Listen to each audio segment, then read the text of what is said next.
people? And today we're breaking down film on Tanner Connor, Miami Dolphins tight end. And I think this is probably the best he's ever looked in preseason in this Detroit Lions game, preseason week 2.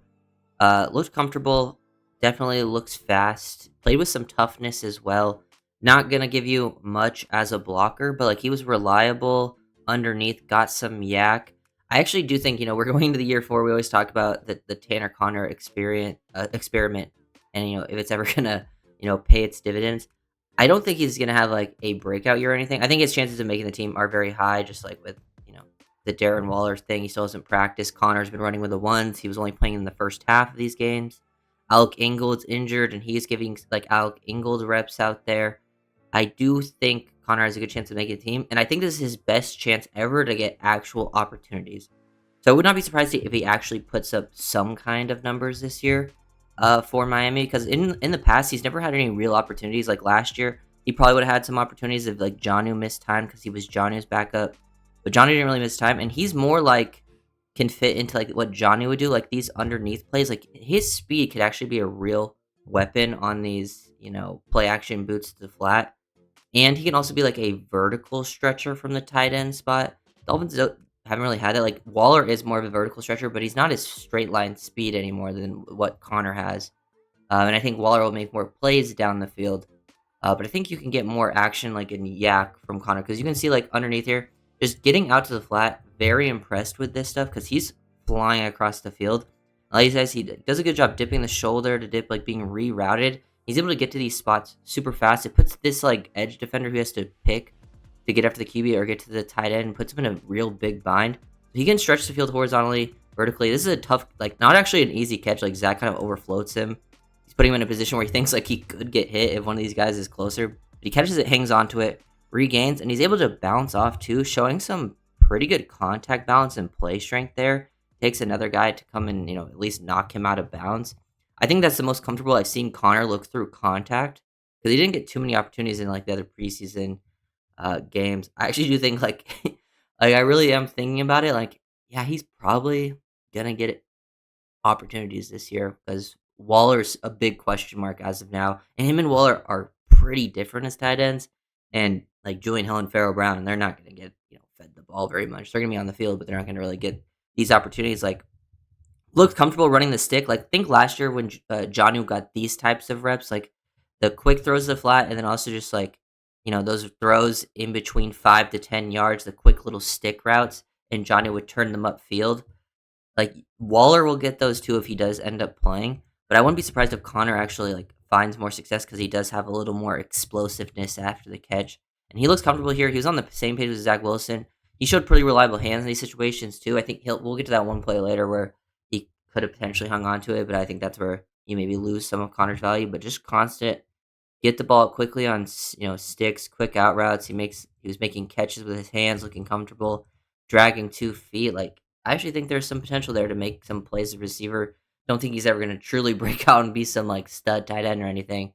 But I actually think with some opportunities this year, like he'll probably make some plays because he has that versatility to play, outside, do a little. He's plays attached. He's gonna at least try as a blocker attached to the line of scrimmage. He's not gonna block super well, but he'll at least try. And then he'll also get some fullback reps, especially if Ingold is missing some serious time, which we don't know where he's at right now. But he is one of the only tight ends with actual fullback experience, and he was just constantly taking advantage, finding these soft spots in zones. Very difficult to actually keep up with, and like with a if you like actually you can hang on to the ball, like getting him lined up on linebackers like that. Like linebackers are not going to be able to keep up with that level of juice that he has. Like he's like a 4-4 guy that you're getting this ball into, getting him out in the flat. Like Dolphins run a lot of seam rail slide RPOs where you get this guy motioning around, he's the rail. Then you got the seam slash slant glance route, and then the rail, or no, then the slide route right here. The slide route ends up being Alec Ingold a lot, and Ingold can't really like. This is an area where like I'm like, oh yeah, if he was on the field instead of Ingold, this is where he would bring more value than Ingold is as a receiver from the fullback spot. Obviously not as a blocker, but if you get him down there, like he would actually be able to pick up more yak. Obviously, doesn't happen in that situation, but then he can go out and then line up in the slot. You can see like he gets to where he needs to be. Now, this is where I think I don't necessarily would trust him very much. I think he can be a guy that stretches the field vertically, but I don't know if he's a guy that's gonna make a tough catch. I feel like you gotta give him a good throw. Zach throws this high. This is not a good throw from Zach, but this is still a one you want to see Connor hang on to. I don't know if he doesn't get the most accurate throws, how he's gonna find it out. But maybe with Tua, he gets more of an accurate ball. If him and Tua can build a connection, it seems like they've been working together a lot in camp. And if you think about all the receivers, most of the receivers that will make the team outside of like Nick Westbrook are on the smaller side, so he does need some bigger targets to work with, and if we don't know where Waller's gonna be at, Connor might have to be that guy. But we'd like to see him hang on to this because he's a guy that can get to these spots. He has that vertical speed, but I think more if you do send him vertical, it's less likely he gets a target and more of like he's just taking up space to open things up, like behind him for potential receivers and stuff like that. Um, but he can be an underneath threat, take advantage, fall forward, get a field. I feel like he'll do a little bit better, at least with Yak than Waller would, at least at this point in Waller's career. And then he was used as a blocker. Like this isn't a bad rep. Like this is where like I think you have to use him if he's going to be at least somewhat effective as a blocker. Is on the move as a lead blocker, and you get him out on DBs. Like that's where I feel like he can actually get somewhat effective of a block. Like the DB still makes the tackle, but like he at least gets a body on him, and if like and at least pushes to help at least your running back get upfield for another 3-4 yards there. That's the type of thing you want. The thing you get Connor here, you get him try to get momentum on an edge. Like the edge is gonna set the edge on him. Like Connor's gonna go out there at least try throw a body on him, but he's not gonna create a ton of displacement, that type of thing. That's not really his game. It just never will be. He's a former receiver coming out of college. And then you look at stuff like this. Like this is like where I'm talking about like the slide stuff underneath. Like I feel like this ability to get across the field horizontally so fast. Like one, look at the angle he takes. He does a great job taking this angle because usually the guys have to stay tight to the line, but he identifies where 45 is and already changes up his angle to get out to the flat, avoid getting rerouted there, and like being able to get out there so fast is such a valuable thing on these play action boots.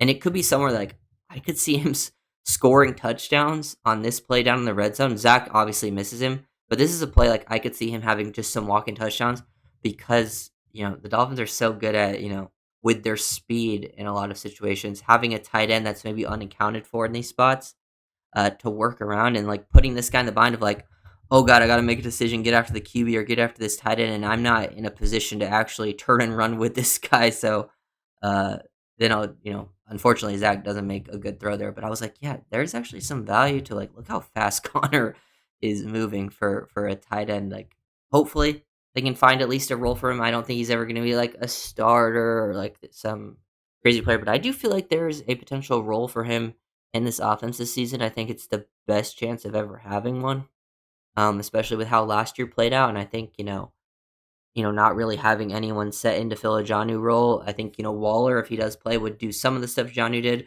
but I don't know if he does as much as the Yak thing. That's not really his game. I think he's give you more of that vertical threat, more of like a red zone body, kind of throw things up to use that catch radius.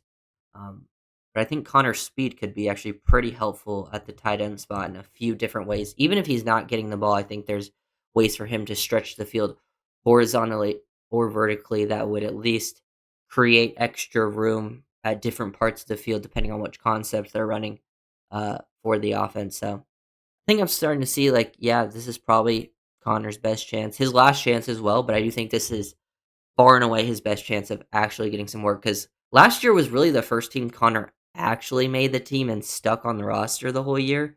But he was behind Jonnu, and Jonnu was like set in stone, one of your better offensive players, and there's pretty much no reason to put in Connor over Jonnu. And Connor still played some snaps, um, but I actually think there could be a reason with Waller on the team, even if Waller plays starts, we don't even know what to expect from Waller yet. I still feel like there are certain plays where like, ooh, Connor would actually give you a better look than Waller, while Waller will give you better looks in a lot of other plays. But yeah, so that's sort of like where I'm at.